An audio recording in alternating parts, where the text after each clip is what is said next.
As Good as It Gets is a film about a guy who he's kind of living with a certain mental illness, and he's a bit of a dick. He's Yeah, people don't a, really a, like a, him. a bit. Yeah, obviously played by Jack Nicholson, and people don't really like him, and he just kind of lives his own life the way he wants to live it, regardless of anyone else. And it's the story of what happens when he gets involved with a waitress and his next door neighbor. Certain events lead to them getting to know each other a little bit better.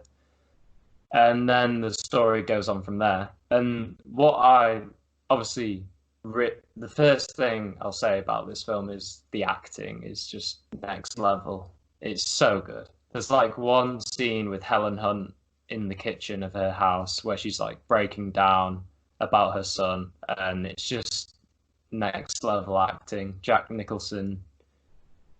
What do you expect? It's Jack Nicholson. He's just awesome. And even the supporting characters, the next door neighbor, thought he was great. And I loved the road trip they went on as well.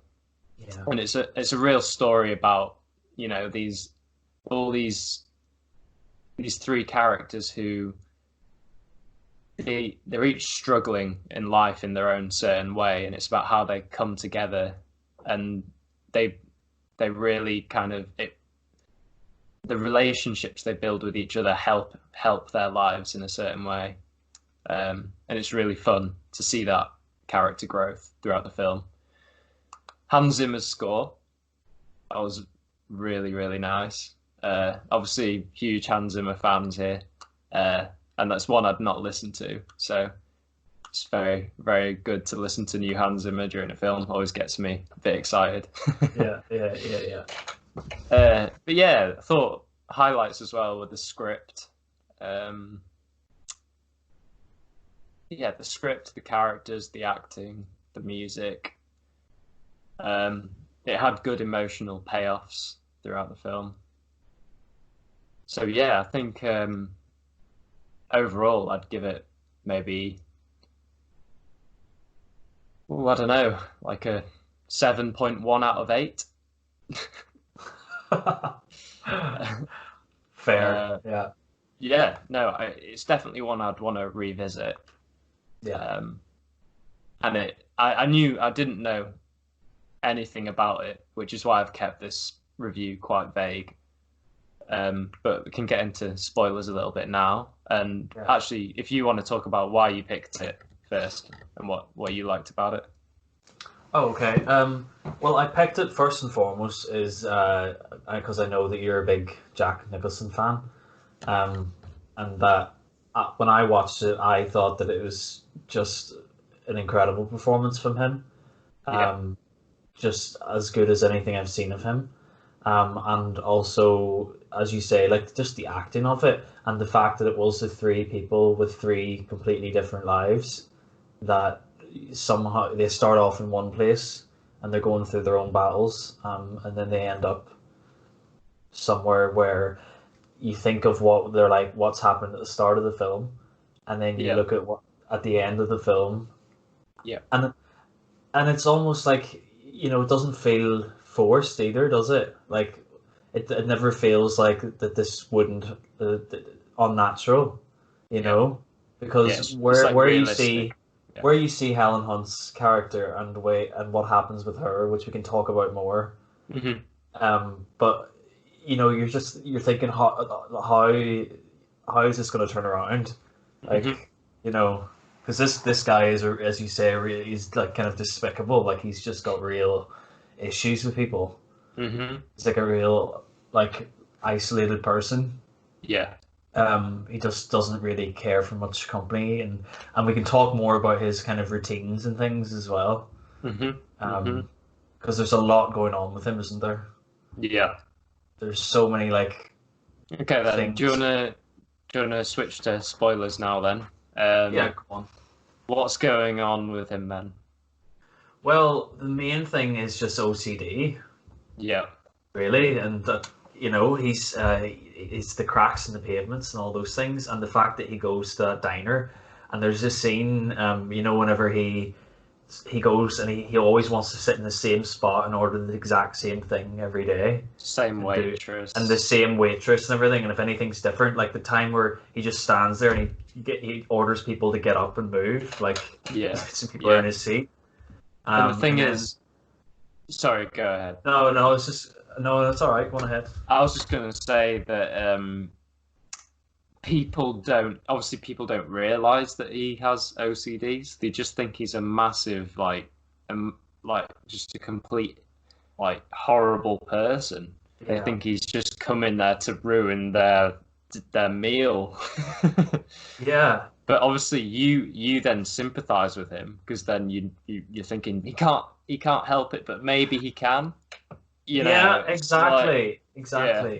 Like you know, it does really well at making you're right, at making you sympathize with him, because we see what happens behind the closed door of his apartment and all. Yeah. And speaking of the door, you know that there's the whole thing about, is one of my favorite scenes is when he talks about knocking on the door. He's like, I can't remember exactly what he says now, but he talks to Greg Kinnear's character, and he just goes through the whole process, like, never knock on this door. Like, yeah. It's quite intense. But yeah, it's quite intense. But you're right that he doesn't. People wouldn't always understand. I suppose that's a really important message even now, because you know, if somebody is going through something and they present like behaviors, then we don't really know what's going on in their head, or what, you know what I mean? Like, we don't know what they've gone through, you know. Obviously it doesn't excuse, like, you know, that kind of behavior, but it helps you understand. Yeah, it helps you understand, because you know, this guy is obviously he's going through a lot. And I think we need to talk about the dog as well. And what he does is he ends up having to babysit the dog for his next door neighbor after he gets beaten up after a robbery. And the part that really got me was when the dog starts stepping over the cracks of the pavement like he does, and he just picks it up. Is it Verdell as a dog? Yeah. And he absolutely falls in love with this dog. And at the start of the film, he puts the dog down the bin chute because it was urinating in the hallway. Yeah. But anyway, getting back to like how the other characters like affect him and his OCD. So one day, the waitress Helen Hunt, she doesn't turn up to work, and his response to that is he goes to because he's an author, he goes to his publishers, who he knows that her husband is a doctor, and he says, can you do me a favor and go around and help Helen Hunt's kid, who's extremely allergic to everything. And it's obviously very hard to get good healthcare when you're living paycheck to paycheck. So he does that, but she's then worried about, because she finds him a bit weird and a bit creepy. She's worried that he's doing that so that he can then use it against her. But the way I took it is, he does fancy it, but he really just wants to have his meal at the same table with the same waitress. And that's the lengths that he would go to keep his routine in place. Yeah. I don't know, what did you think of that? Yeah, I completely agree. Exactly the same. That's what I thought of it as well. And as I say, it's not, like, I haven't watched it recently, so like all of it isn't the freshest in my mind. Yeah. Like every scene, but him and Helen Hunt's character, like the relationship between them two was just one of the highlights for me. And as I said, like where they were, like if you watch it again, like I've seen some of those scenes before, but like, you know, Helen Hunt, the scene where he gets people to stand up in the restaurant, she shouts at him, like, or she just says to him, like, don't ever speak about. Didn't she? Don't ever speak about my son like that. Yeah, Something like that. he mentions her son, but he doesn't know anything about her son. He Yeah, says something like, "Oh, we're all gonna die. You're gonna die, and your son's gonna die," or something like that.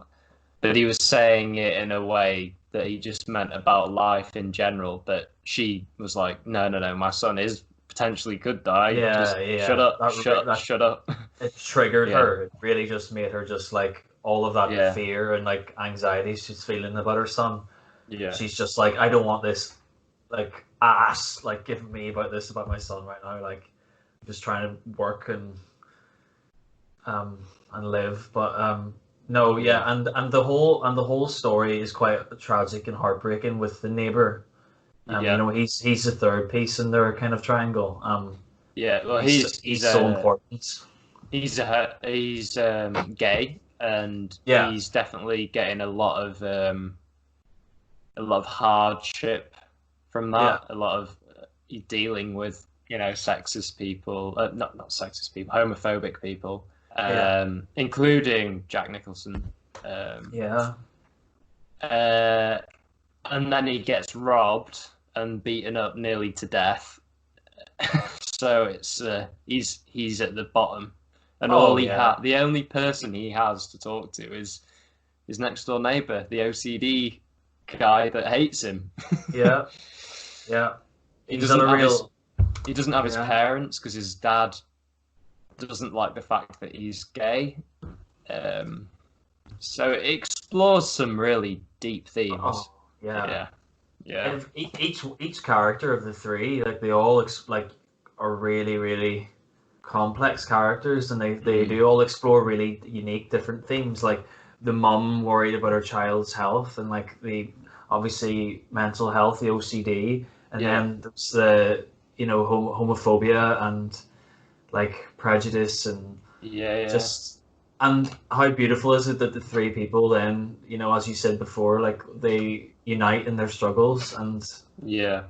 They kind all of come, help each other. they all Yeah, help each other. Yeah. yeah. And I'll just say a shout out to James L. Brooks who wrote and directed it.